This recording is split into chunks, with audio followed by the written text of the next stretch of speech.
Look, I'm all for spooky season and everything, but that game did not have to be that scary. Avs win over the Ottawa Senators 5-4. The majority of this game was actually pretty straightforward. The Avs were the better team, certainly through the first two periods, and pretty much everything in the game reflected that. Honestly, this was not that interesting of a game through the first 49 minutes even. There wasn't a lot of complexity to it. The only reason the game wasn't a full domination by the Avalanche is they were not finishing particularly well. And then the last 11 minutes of the game were complete chaos, and it's part of the reason I love hockey. But we will get there. The first period of this game was pretty slow, kind of the new normal for this year's Avs, at least the current iteration of them. They're comfortable playing low event periods, getting the slight better of their opponents, and ultimately making it work, but certainly not fast-paced hockey. Both teams did take one penalty. Well, technically Ottawa took two. We'll get to that. The Avs killed their one penalty they took, though, and credit to Colorado for being quite disciplined in this game. Ottawa is lethal on the power play, and they avoided that for the most part. The Avs could have scored a couple of goals in the first period pretty easily. Then multiple plays to the back door where they had an empty net to look at, but the puck just bounced off a stick, or it got flubbed, or things didn't quite work because the Avs weren't finishing, as I already mentioned. And I want that to be specifically about finishing. Pretty much everything else they were doing well. They were breaking out well, they were passing well, they were playing in the offensive zone well. It was just the finishing that didn't seem to line up tonight. And it wasn't getting goalied. That's not what happened here. Obviously, they scored 5 goals by the end of the game. That should be clear. It was just the Avs failing to capitalize on opportunities. It looked like this game was going to be 0-0 after the first period, but Ottawa takes a penalty in the last 30 seconds or so of the period, and the Avs don't want to split power play. Why not just score right now? The Avs have the extra attacker on the ice and clean possession of this puck. Now, in any 6-on-5 situation, the ice is going to get awfully crowded, so as the Avs are working it around the perimeter, you can see that Ottawa really isn't giving up very much at all down in the high-danger scoring areas. Someone's going to have to make an individual play to change that. Now, MacKinnon walks in, gets Ottawa to collapse even more, and Mittelstat's able to pick out a puck and just say, I'm going to go for this. I'm going to try something. He walks in on his own, pulls a move with a little bit of a drag. It's not perfectly clean, but it's good enough that he's able to recontrol the puck, and he's all of a sudden created space. Players have panicked and moved out of position to try and chase the puck or chase Middlestat down, and this is not a difficult pass to make from here. It was that initial move that was the hard part.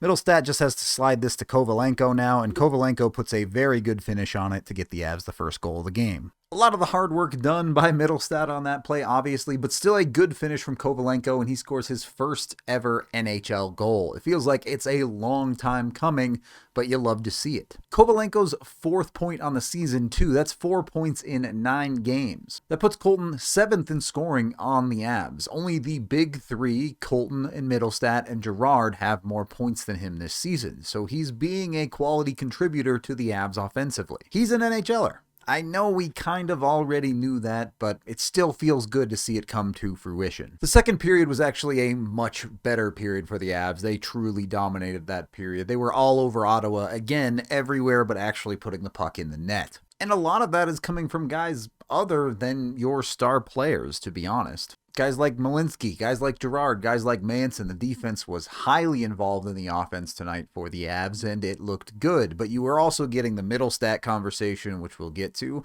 but you were even getting quality offensive zone possessions from your 3rd and 4th lines. The Avs give Ottawa nothing, and another period that looks like it's going to go by with no goals scored. The Avs somehow find another goal in the last 30 seconds of a period. Avs doing a full ice breakout here. Manson to Girard across. This isn't a perfect pass. It's good enough, but it's these little things that separate Middlestat from a lot of guys. Just a quick little puck kick from his skate to his stick, and he's off and running like it's in stride. Makes it look easy and allows the Avs to enter with speed. Stuff like that's just quality hockey. Here, doesn't do anything fancy, just throws it back to his defenseman, who's given a little bit of space because of the collapse. Credit to Manson, he does a very good job of using this space. He gets to his backhand side and goes to the open ice. Now, this is not a good shot. This is a floaty little backhand that he's just throwing towards the net. It's a safe play. It's a smart play. It cannot be a play you're expecting to score on, and yet Forsberg just loses this puck in his gear, and it somehow trickles through him. Look, I mean, you'll take it. They all count the same, but yikes, that is a tough goal for Forsberg. So up 2-0, the Avs are in the driver's seat after 2 periods, for sure. And here's the thing. Yeah, this third period was not good for a lot of reasons, but when it comes down to possession, it really wasn't that bad. The Avs were slightly better in the possession metrics. They had more high danger chances. They had a better expected goals for. The Avs didn't play as bad as the scoreboard might indicate for this third period. I'm not telling you it was a good period, but it wasn't a complete disaster like you might think. The first 9 minutes were perfectly fine. The Avs weren't playing a ton of offense, but they were playing at least as much as Ottawa was, and things were even at worst. To be honest with you, the Avs had a couple of chances where they probably could have gotten that third goal, and this game is probably an easy win if they get that. They don't, though. And this comes back to the part of hockey that I love. Don't get me wrong, I don't like seeing the Avs get scored on 4 times in an 11-minute span, but I do like that a game that's, let's be honest, through 49 minutes was not that interesting, just completely explodes, goes crazy, and you get 7 goals across an 11-minute stretch. That is a load of fun. This third period was a blast to watch, even if it did make you feel a little bit uneasy as an Avs fan sometimes. An entertaining game usually involves a comeback, and Ottawa picks up 2 goals pretty quickly. So there's a bunch of little problems on this play. First of all, really bad read from Kovalenko here. With a guy coming at you at speed like that and you're flat-footed, he's going to go right by you every single time. It's not even that clean, but it's just too easy to get walked around there. Now, I will say Kovalenko comes back and continues to challenge, but he gets knocked on his butt here. A bit of a tough shift for Kovalenko there. Didn't do a whole lot effective. This puck comes in behind the net, and this is a bad read from Cale Makar. Makar opts to go with his man around the net and just ends up directly behind him and essentially out of this play entirely. This puts Logan O'Connor in a tough spot, who now has to respect the guy walking out from behind the goal, as well as covering the man in the middle. Now, everything should be okay. You should have Nathan MacKinnon coming in to help down low here as this puck gets worked out high. It's not the best recovery of all time, but the play here is just brutally mismanaged by everyone. And this isn't even where the goal happens, but I want to show you the reactions here. As everyone turns to watch this and is expecting a shot, O'Connor is fronting it, expecting the shot. MacKinnon is expecting a pass and just fully bailing, and the 2 defensemen are not really involved in the initial play because of some awkward stuff before. So when the shot misses, here's the problem. O'Connor isn't covering anyone because he was looking at the shot. Your defensemen are both entirely out of position, and the man who was supposed to be on the back door made a bad read, went out to cover someone away from the net entirely, and now cannot rotate back and cover anything on the backside. Yeah, it's a bad bounce for the Avs for the shot to go like that, but the coverage is just disastrous. Oh boy, if you thought that last coverage was bad, wait until you see this one. So the initial part of the play, Girard chases out high, carrying with the puck carrier instead of handing off to a forward. Not all that uncommon in the Avs defensive structure, but as this puck gets dropped off, Girard stays with his man out high, as in the Avs take this puck away, they force him down the wall off of a bad shot that kicks out. You now have Manson chasing the puck carrier. Girard still on that opposite side, still essentially playing as a forward here as you have Middlestat in down deep. So when Manson chases this puck carrier, Girard, instead of picking up a handoff off of Manson and allowing one defenseman at very least to stay down low, swings out high and allows Manson to chase after this puck continually. And now your defense is a mess. You have both of your defensemen on the same side of the ice, one of them playing a high forward position. This is just weird, right? Forwards aren't going to know what to do in positions like this because this is not how they've learned to play defense their entire careers. So when this shot comes in, both of your defensemen are actively moving away from your net front. And again, forwards don't know how to play like this. Middlestat is sliding away when there's 2 Ottawa men down deep. Colton actually does a decent job of at least hanging around and trying to exist, but he got outpositioned because Colton isn't a physical defenseman like Josh Manson who can win those defensive puck battles. He's just going to kind of be floating down there. The rebound kicks out, and with the defense in shambles, this one only had one outcome. Yeah, that's not a great bounce for Colorado, for sure. There is some bad luck involved there, but also, Nathan MacKinnon's got to do a better job defensively there. You live with a lot of faults in Nathan MacKinnon's game because he is one of, if not the best players in the game right now. He's going to more than make up for his defensive mistakes at pretty much all times, but you still would like to see less defensive mistakes. Look, I know the Avs play a pretty active defensive system, and they're regularly okay with their defensemen going up high in the zone, but whatever happened with the systems there cannot be correct. There's just no way they intend to play their defense in zone at 5-on-5 with both their defensemen high in the ice on the same side. It's just a disaster waiting to happen, and that's exactly how it went. And don't get me wrong, I thought for the majority of the night, both Girard and Manson were very, very good. Girard had a 2-point night, Manson with the goal. They were doing plenty of good things, but that coverage is wild. Breakdowns like that, not great in a 1-goal game. That's how the game gets tied. And yeah, it's early in the season, you expect those kinks to get worked out, but you're definitely making a note down to fix whatever that was. So there it is, the game gets tied, and you feel like this one could be a bit of a tight one down the stretch, and it ends up being that, but not in the way I expected.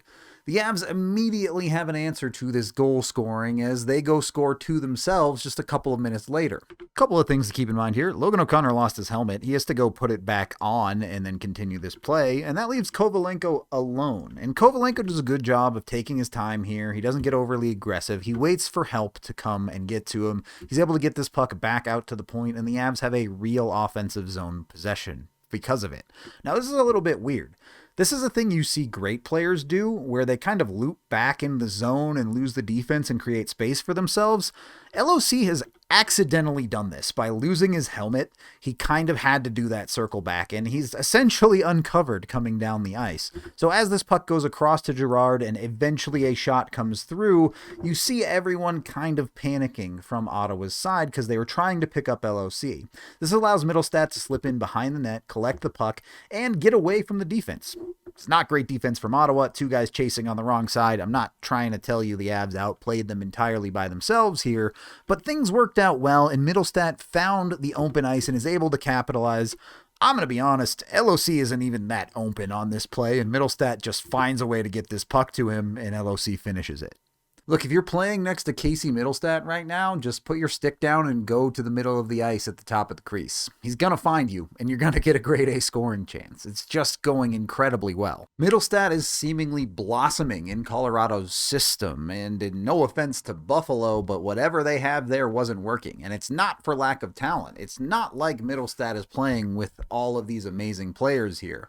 I know he got some time with Mikko and Colton in this game, but look at who his assists are to in this game. You have one to Josh Manson as a defenseman, and then you have one to Kovalenko and Logan O'Connor, his normal second-line line mates, at least for now, and both of those guys are not second-line players, at least not really, not yet for Kovalenko, and LOC just isn't that. He's making them second-line players. He's dragging them up to this level. Middlestat is really the Avs' best weapon on the ice right now, and I know Ross Colton exists, we're about to get to him, but Colton is thriving next to great players. Middlestat is the great player making other players better. This is a trademark of the best teams in the NHL. They're able to punch back. Yes, giving up those 2 goals in the first place was not good, but it didn't faze the Avs, and they're able to come up with the answer, and then an extra one too. Nathan MacKinnon's going to fan on a shot pretty badly here, but he sticks with it. He doesn't do that diva thing we see him do with the head thrown back or something like that. In a 1-goal game late, he gets on his horse, he goes and recollects it. Even if it is dirty, I know he didn't make the play there. He's still doing the hard work. This puck is from Ottawa, should be out of the zone. It isn't. Honestly, Cale Makar just got a little bit lucky. That puck ticked off of the edge of his stick and stayed in the zone. And from here, I would be mad. If I was Ottawa coaching staff or if I was an Ottawa fan, I would be mad about this play because Ottawa just gets lost. They just get lost with this puck. Nobody recognizes what's going on until it's too late. And I know you can't predict a pass or a deflection like that, but show some urgency here. You're down 1 with 5 minutes left in the game, and it just looks like everyone's floating around and not ready. Colton was ready. He jumps onto that puck and gets headed towards the net. He gets going downhill, and I love that Colton plays with power here. He doesn't try to fire the perfect shot. He doesn't try to slip a puck 5-hole. He just says, I'm driving the net. Try and stop me. His initial play does not get stopped. He does not put a great shot on it, tries to stuff it, but the rebound comes free, and Colton continues to work. Did you see the Ottawa defense just reaching, all trying to reach instead of go hard to the puck? That gives Colton room to collect his rebound and throw another shot on net, and this one he lifts for the goal. 1. That is a Cale Makar assist. His point streak stays alive at 9 games. You love to see it. 2. I know I just told you that Ross Colton is benefiting from playing with good players, and while that's true, particularly on the power play, there was no help there. Ross Colton did that all by himself. Don't take away from him his ability to play quality hockey. He looks just so good on the wing, whether it be next to those high-level players or not. I think you really are going to have a hard time putting Colton back at center with just how good he's played on the side. So reestablishing a 2-goal lead, it should be comfortable from here. And it was comfortable enough, but not perfect. Ottawa going to work in the Avs zone. They're able to work it out high. They get a non-dangerous shot that ricochets off the back. Even this isn't all that dangerous. The Avs are covering well here for the most part. You have a man on. You have people working against the puck. You have guys in theory covered. And this is a tough one for Taves. Not that it's a horrible play, but you're so used to seeing Devon Taves be so good with his stick that the expectation is he doesn't let this pass get through. He's usually there and usually able to break it up. This time he isn't quite, and I'll be honest, this is not a great shot from Giroux. It just seems to find its way under Annunen. I think you need a save there. Sure, it's a good play from Ottawa, but that is not a particularly special shot. I don't want to see a goalie get beat 5-hole there. If he gets beat by a perfect shot off the far post and in, whatever. Okay, great play. But that shot kind of needs to be stopped, especially when you're trying to control and finish out a game. You just can't let teams back in like that. At that point, this game was on the precipice of exploding. If Ottawa gets that next one and makes this 4-4, it starts to feel like the tides have turned against the Avs. But the Avs are able to hold it together, get Ottawa to pull their goalie, and ultimately they get the empty netter, which is enough to win. Somehow the empty netter ends up becoming the game-winning goal, but it's enough to win. Ottawa does score a nothing goal with less than 10 seconds left that you're watching now. Middlestat kind of misses his coverage. For as good a night as it was, he needed to step up and stop that seam pass from happening. Annunen doesn't play that goal great either, but it's all the way across his crease. I understand how that can be difficult. And ultimately, it's a goal that doesn't mean much. 8 seconds is enough time, theoretically, for something to happen, but if you're up a goal with 8 seconds left in the game, you should win. So don't overthink this, but another thing to make a note of. That's twice that Annunen has given up a goal in the last seconds of a game. With a 2-goal lead, that's not a big deal. But if it's something that keeps occurring, if it's something that happens when the Avs have a 1-goal lead, then yeah, it becomes a real problem. And that's how you turn a sleepy, easy win into an absolute nonsense of a game that's still a win. This is the Avs' 5th win in a row. I don't want to be too picky. You will take them however you can get them. And ultimately, I really think the problem here was the Avs' lack of execution when it comes to finishing opportunities. The game should have never been that close in the 3rd period anyway, because the Avs should have scored on a few more plays in the first 2 periods. And while it wasn't pretty, they were able to find a way to win a game that they should have won. A couple of tough goals at the end maybe gives you a little less confidence in Annunen than you would have liked in his 4th straight start. Your stars were at best just okay in this game, and yet you still won because the rest of your lineup came through, including guys at the secondary level like a Middlestat, and guys further down the lineup too. Bad stretches of hockey are just a lot less troublesome when you set yourself up to and manage to win games. That is the end of this game video review. Thank you for watching. I am Rudo, and I know it's stressful, but come on, explosive goal periods like that are fun.